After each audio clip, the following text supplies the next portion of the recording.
चला मित्रांनो, तर आज चाललो आहे आपण ITI कॉलेज बघायला.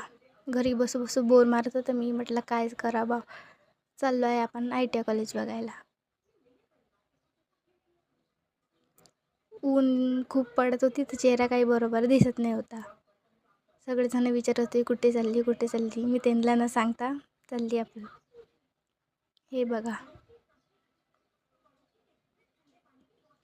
पुढं पुढं पुढं पुढं चालता चालता येऊनच गेला आपला ITI कॉलेज.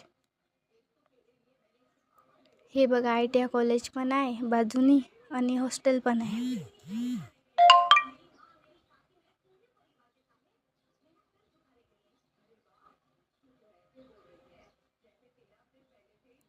आता बघितलं आपण ITI कॉलेज. आता चाललो आहे आपण घरी सरकं. तर आपला ब्लॉग इथं समाप्त झाला आहे. भेटू आपण अशाच नवीन व्हिडिओमध्ये. तोपर्यंत आपल्याला लाईक अँड सबस्क्राईब करा.